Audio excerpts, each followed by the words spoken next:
Shalom teman-teman yang dikasihi dalam nama Tuhan Yesus Kristus. Sesaat lagi kita akan mendengarkan renungan pada hari ini. Kita persiapkan hati kita berdoa. Semoga damai sejahtera Allah yang melampaui segala akal akan memelihara hati dan pikiran kita dalam Kristus Yesus Tuhan kita. Amin. Bacaan untuk renungan kita pada hari ini diambil dari Roma pasal ke-8 ayat yang ke-31. Saya akan bacakan untuk kita semua. Sebab itu, apa yang akan kita katakan tentang semuanya itu?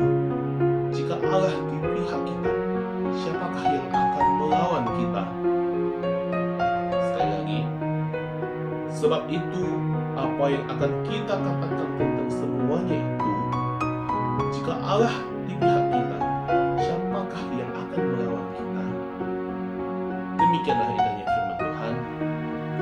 Teman-teman yang dikasihi dalam nama Tuhan Yesus, kita seringkali mengalami kesulitan, penderitaan, dan lebih parah lagi, kita menghadapi ancaman-ancaman secara fisik verbal dan sebagainya.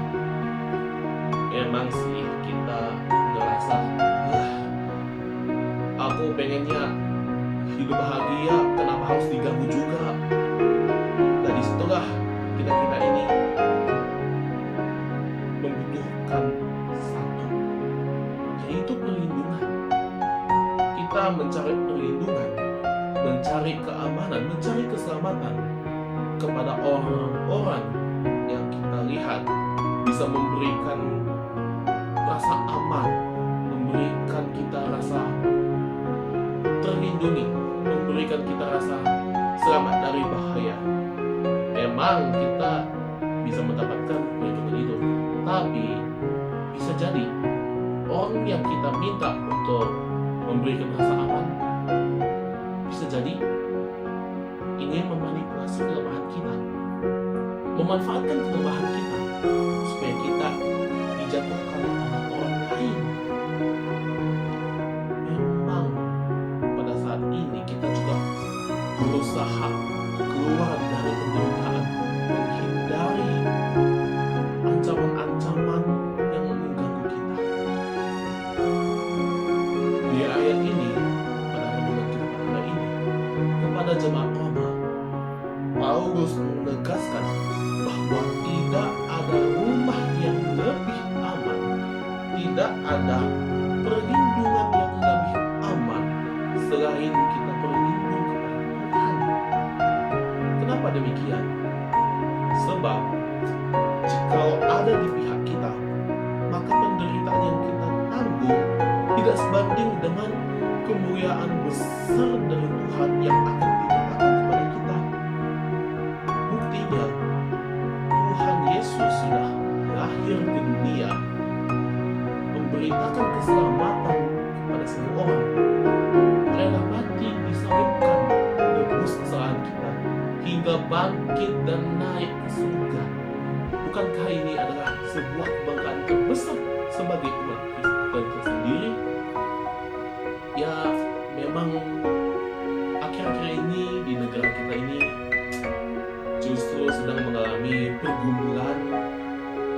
Ya, kita juga menghadapi yang namanya situasi kesenjangan sosial. Kita berhadapan dengan ancaman-ancaman yang mengganggu keselamatan kita.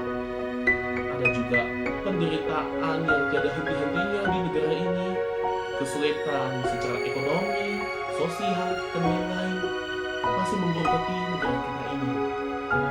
Saya tahu bahwa teman-teman sedang mengalami hal demikian rupa. Kalau memang kita ngerasa demikian ini, pada saat kita awalnya hidup dalam bahagia, tiba-tiba kita jatuh karena adanya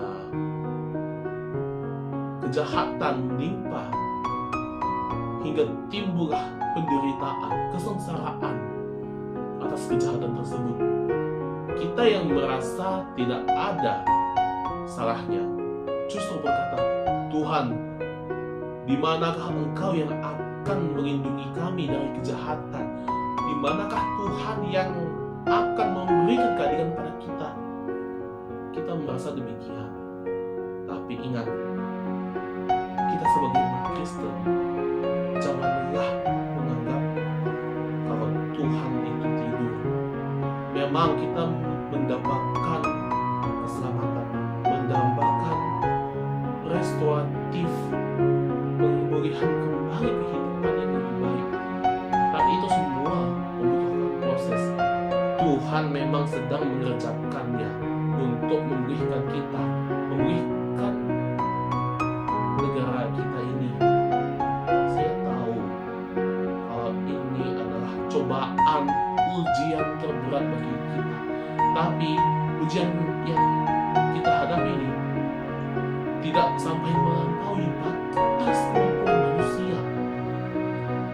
Oleh karena itu, teman-teman, kita sebagai umat Kristen, serahkanlah semua kesusahan kita, penderitaan kita, ketidakpastian hidup ini kepada Tuhan.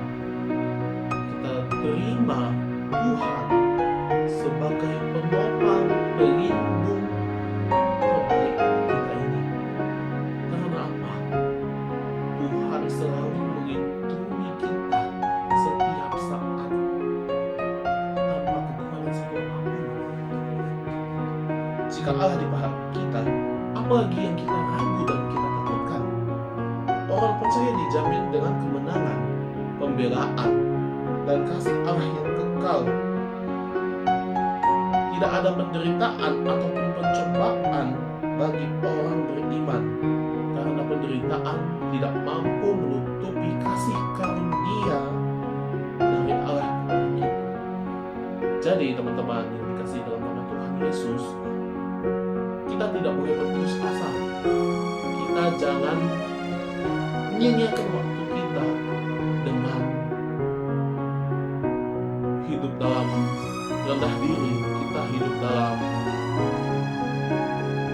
pasrahan, tidak ada harapan, karena hidup kita ini masih berharga. Kita sebagai hamba Tuhan, percayalah, Tuhan memang sedang mempersiapkan yang terbaik untuk kita. Penderitaan inilah yang kita alami tidak akan mengalahkan kita, tapi justru semakin memperkuat kita, menguatkan kita, membuat kita semakin besar untuk mempertegas kasih Kristus kepada kita.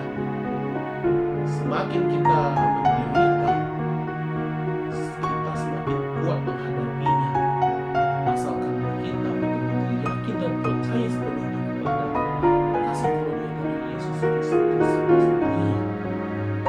Dengan menerima Roh Kudus yang selalu menuntun kita, menopang kita di tengah kelemahan kita, niscaya kita bisa melewati semuanya ini. Karena itu, jadikanlah penderitaan ini sebagai sarana untuk semakin erat berpegang kepada Tuhan dan semakin bergantung kepada Tuhan. Si Deus nobiscum, qui contra nos. Jika Allah di pihak kita, siapa yang dapat melawan?